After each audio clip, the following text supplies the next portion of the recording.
इस कार्यक्रम के प्रायोजक है राजेश मसाले। अब आएगा खाने में असली स्वाद राजेश मसाला के साथ। नमस्कार, बहुत बहुत स्वागत है आपका। आज के कार्यक्रम किसने क्या कहा में बात होगी उन बयानों की जो देश की राजनीति में नई बहस छेड़ रहे हैं। कोई जाति की राजनीति पर हमला बोल रहा है तो कोई लोकतंत्र और चुनावों को लेकर चेतावनी दे रहा है। कोई विदेश नीति पर सरकार को घेर रहा है तो कोई विपक्षी नेताओं के साथ हो रहे राजनीतिक घटनाक्रमों पर अपनी राय रख रहा है। आपके साथ मैं हूं शबाब। देश और दुनिया में नेता क्या बयान देकर एक दूसरे पर कटाक्ष कर रहे हैं, क्यों वो चर्चा में है और किसने क्या कहा है, यही तो बताने हम आपके बीच।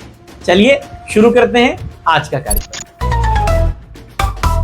सबसे पहले बात उत्तर प्रदेश के मुख्यमंत्री योगी आदित्यनाथ। प्रधानमंत्री नरेंद्र मोदी के कार्यकाल के 12 वर्ष पूरे होने के मौके पर आयोजित प्रेस कॉन्फ्रेंस में मुख्यमंत्री योगी आदित्यनाथ ने विपक्ष के पीडीएफ फॉर्मूले पर तीखा हमला बोला। योगी आदित्यनाथ ने कहा कि प्रधानमंत्री नरेंद्र मोदी देश को जातियों में नहीं बल्कि 4 बड़े वर्गों में देखें: गरीब, महिलाएं, युवा और अन्नदाता किसान। योगी का यह बयान ऐसे समय में आया है जब विपक्ष लगातार सामाजिक न्याय और जातीय जनगणना को लेकर राजनीति कर रहा है। मुख्यमंत्री ने साफ संकेत दिए हैं कि भाजपा विकास और कल्याण की राजनीति में विश्वास रखती है, जबकि विपक्ष समाज को जातियों में बांटने का प्रयास कर रहा है। आइए सुनते हैं मुख्यमंत्री योगी आदित्यनाथ ने क्या कहा। पहली बार देश के किसी प्रधानमंत्री ने, देश के किसी यशस्वी नेता ने यह साहस किया कि देश के अंदर केवल 4 जातियां हैं, और उन्होंने कहा 4 जातियां एक गरीब की है, एक आधी आबादी महिलाओं की है, एक युवा की है, एक अन्नदाता किसान की है। उधर योगी आदित्यनाथ के इस बयान के बीच समाजवादी पार्टी के राष्ट्रीय अध्यक्ष अखिलेश यादव ने चुनावी व्यवस्था और लोकतंत्र को लेकर बड़ा सवाल खड़ा किया। कासगंज पहुंचे अखिलेश यादव ने पश्चिम बंगाल और बिहार के राजनीतिक हालात का जिक्र करते हुए कहा कि अगर बिहार जैसे कथित चुनावी गड़बड़ियां उत्तर प्रदेश में 2027 के विधानसभा में दोहराई गई तो देश के लोकतंत्र के लिए गंभीर संकट पैदा हो सकता है। अखिलेश यादव ने कहा कि जनता को सतर्क रहने की जरूरत है, क्योंकि लोकतंत्र की मजबूती निष्पक्ष चुनावों पर ही निर्भर करती है। सुनिए अखिलेश यादव ने क्या कहा। बिहार के चुनाव में जो बेईमानी की है, अगर यही लूट और यही बेईमानी उत्तर प्रदेश में हो गई तो इसके बाद भविष्य में कभी चुनाव नहीं होगा। इसीलिए आपने देखा डिलिमिटेशन लाने, महिला आरक्षण के साथ डिलिमिटेशन लाने थे। ये ऐसी लोकसभाएं बनाना चाहते हैं जिससे विपक्ष के नेता जीत ना पाए, और अपने हिसाब से ये लोकसभा बनाना चाहते हैं। देश की राजनीति में बयानबाजी यही नहीं रुकी, अब मुद्दा पहुंच गया है अंतर्राष्ट्रीय घटनाक्रम और विदेश नीति तक। ओमान की खाड़ी में एक तेल टैंकर पर हुए अमेरिकी हमले ने 3 भारतीय नाविकों की मौत की खबरों को हम तक पहुंचाया। इसके बाद भारत में राजनीतिक प्रतिक्रियाओं का जो दौर है वो तेज हो गया। इस घटना को लेकर कांग्रेस नेता राहुल गांधी ने प्रधानमंत्री नरेंद्र मोदी की चुप्पी पर सवाल उठाया। राहुल गांधी ने कहा कि जब विदेश ताकतों की कार्रवाई में भारतीय नागरिकों की जान जाती है तब देश के प्रधानमंत्री को स्पष्ट और मजबूत प्रतिक्रिया देनी चाहिए। राहुल गांधी का यह बयान सोशल मीडिया पर तेजी से वायरल। राहुल गांधी के बाद आम आदमी पार्टी भी इस मुद्दे पर केंद्र सरकार पर हमलावर नजर आई। राज्यसभा सांसद संजय सिंह ने प्रधानमंत्री मोदी की विदेश नीति और इस पूरे मामले पर उनकी प्रतिक्रिया को लेकर सवाल उठाए।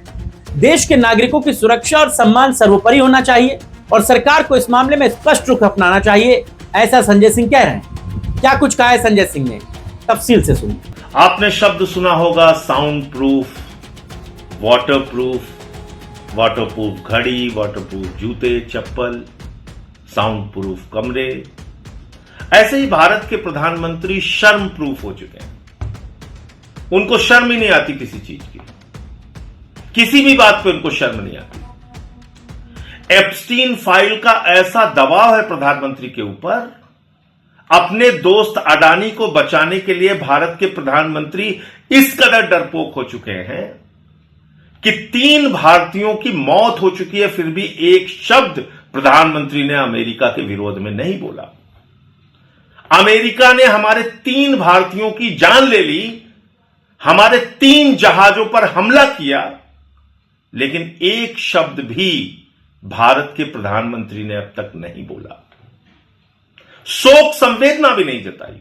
विदेश मंत्रालय का बयान आया, उसमें अमेरिका का जिक्र तक नहीं किया गया। अपना कोई विरोध अमेरिका के खिलाफ नहीं दर्ज कराया गया। यह दुनिया के सबसे बड़े लोकतंत्र की हालत कर दी मोदी जी आपने। क्यों इतना डरते हो आप? ट्रंप से, अमेरिका से। एप्स्टीन फाइल में ऐसा क्या है कि आप इतने डरे हुए हैं? आपका दोस्त अडानी रिश्वतखोरी के मामले में अमेरिका में फंसा हुआ है, पकड़ा गया है। क्या उसके चक्कर में आप पूरे देश का स्वाभिमान गिरवी रख देंगे? पूरे देश का बंटाधार कर देंगे आप? साथियों और दोस्तों, 3 दिन में 3 भारतीय जहाजों पर हमला हुआ और अमेरिका का बयान सुनिए, बेशर्मी का बयान। अमेरिका का कह रहा है हां हमने हमला किया क्योंकि भारतीय जहाज ईरान से तेल लेने जा रहा था। तो कौन सा गुनाह कर रहा था भारतीय जहाज? हालांकि जो अधिकारी वहां मौजूद थे जहाज पे, उनका बयान है, वो कह रहे हैं हम तो अपनी जगह पे खड़े हैं, हमने तो कोई जो प्रतिबंध लगाए गए उसके खिलाफ जाके काम नहीं किया, उल्लंघन नहीं किया। चीन के जहाज स्ट्रेट ऑफ हॉर्मुज से आ सकते हैं, रूस के जहाज वहां से आ सकते हैं, पाकिस्तान का जहाज आ सकता है, भारत का जहाज नहीं आ सकता। भारत का जहाज आएगा तो अमेरिका उसके ऊपर हमला करेगा। यह रद्द कर दिया अपने देश की। अब बात पश्चिम बंगाल की, जहां हाल के दिनों में राजनीतिक उठापटक और दलबदल की खबरों ने सियासी हलचलें बढ़ा दी। कई नेताओं के पार्टी छोड़ने और विभिन्न विवादों के बीच अब दूसरे राज्यों के नेता भी इस पर प्रतिक्रिया दे रहे हैं।